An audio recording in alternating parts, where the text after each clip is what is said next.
Hello to everyone, welcome back to my channel. So మీలో ఎవరైనా గోవాకి ట్రిప్ ప్లాన్ చేస్తున్నారా, లేదా ఆల్రెడీ టికెట్స్ బుక్ చేసుకున్నారా? సో అయితే ఈ వీడియో మీకోసమే. నేను గోవా వెళ్ళినప్పుడు అయ్యో ఈ విషయం నాకు ముందే తెలుసుంటే బాగుండేది అని నాకు అనిపించిన కొన్ని విషయాలు ఈ వీడియోలో అయితే మీతో షేర్ చేసుకోబోతున్నాను. సో వీడియోని స్కిప్ చేయకుండా లాస్ట్ వరకు అయితే చూసేయండి. So let's get started. Tip 1. ఈ విషయం అందరికీ తెలియకపోవచ్చు. గోవా అంటే ఒకటే అనుకుంటాం, కానీ ఇందులో 2 పార్ట్స్ ఉన్నాయి: north Goa, south Goa. North Goa అంటే parties, casinos, night life and crowded beaches. And south Goa అంటే less crowded beaches and clean surroundings and peaceful atmosphere అనమాట. సో మీరు ముందే డిసైడ్ అవ్వండి. ఫ్యామిలీతో కనుక వెళ్తే సౌత్ గోవాని ఎంజాయ్ చేస్తారు, అండ్ ఫ్రెండ్స్తో కనుక వెళ్తే నార్త్ గోవాని ఎంజాయ్ చేస్తారు. So better plan as per your requirement. Tip 2 వచ్చేసి డోంట్ ఓవర్ ప్లాన్. గూగుల్ మ్యాప్లో చూస్తే ప్లేసెస్ అన్ని పక్కపక్కనే ఉన్నట్టు కనిపిస్తాయి, కానీ యాక్చువల్గా వెళ్ళేసరికి ట్రాఫిక్ వల్ల, పార్కింగ్ వల్ల చాలా టైం అయితే పట్టేస్తుంది. So better 2 or 3 places plan చేసుకుంటే బెటర్.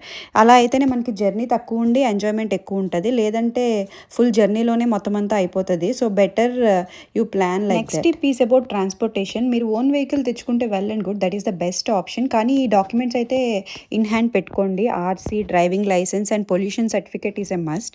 అండ్ మీరు కనుక డ్రైవింగ్ కంఫర్టబుల్గా ఉంటే మాత్రం స్కూటర్ రెంట్కి తీసుకుంటే చాలా బెటర్. అసలు పార్కింగ్ కూడా ఈజీగా దొరుకుతుంది, అండ్ చాలా హిడెన్ ప్లేసెస్ కూడా మనం కవర్ చేయొచ్చు. అండ్ ఫ్యూయల్ పొద్దున్నే ఫిల్ చేసి పెట్టుకోండి. నెక్స్ట్ టిప్ వచ్చేసి start your day early morning. Beaches చాలా ప్లెజెంట్గా ఉంటాయి, క్రౌడ్ తక్కువ ఉంటాయి, ఫొటోస్ కూడా బాగా వస్తాయి. సో దట్ ఆఫ్టర్నూన్ హీట్ నుంచి కూడా మనం తప్పించుకోవచ్చు, అండ్ ఈవినింగ్ సన్సెట్ని ఎంజాయ్ చేయండి. యూపీఐ ఆల్మోస్ట్ అన్ని ప్లేసెస్లో ఉంటుంది, కానీ కొన్ని ప్లేసెస్లో కొన్ని లోకల్ వెండర్స్ అండ్ పార్కింగ్లో క్యాష్ అయితే అడుగుతారు. Carry little amount of cash.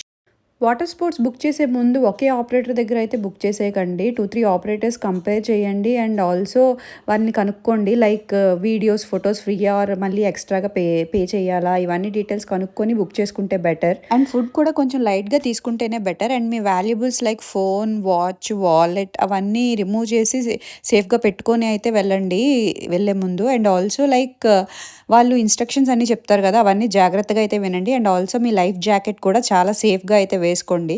ఇవన్నీ చాలా important. Also extra dress and extra towel కూడా పెట్టుకోండి.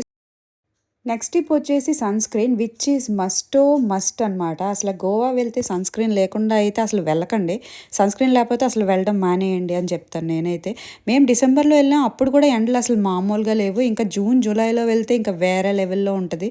So better sunscreen, sunglasses, cap ఇవైతే మస్ట్ అండ్ షుడ్ అనమాట. అవి తప్పకుండా తీసుకెళ్ళండి, లేదంటే ఫుల్ ట్యానే మిగులుద్ది. నెక్స్ట్ టిప్ వచ్చేసి don't miss the local food. So అక్కడికి వెళ్ళాక నేను బిర్యానీ తింటా, ఫ్రైడ్ రైస్ తింటా అంటే ఇంకెందుకండి అంటారు కదా, మనం ఏ ప్లేస్కి వెళ్తే ఆ ఫుడ్ని ఎక్స్ప్లోర్ చేయాలని.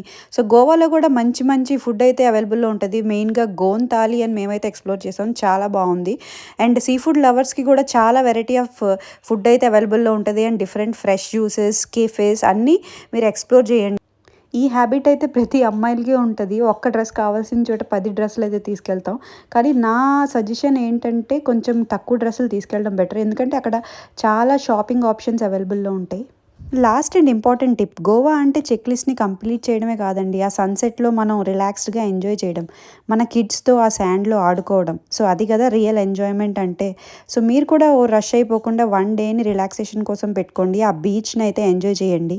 సో అది ఫ్రెండ్స్, ఇది నేను నా గోవా జర్నీలో ఎక్స్ప్లోర్ చేసిన కొన్ని టిప్స్. ఈ టిప్స్ కనుక మీకు నచ్చినట్టయితే వీడియోని షేర్ చేయండి, లైక్ చేయండి, and don't forget to subscribe to my channel. Bye.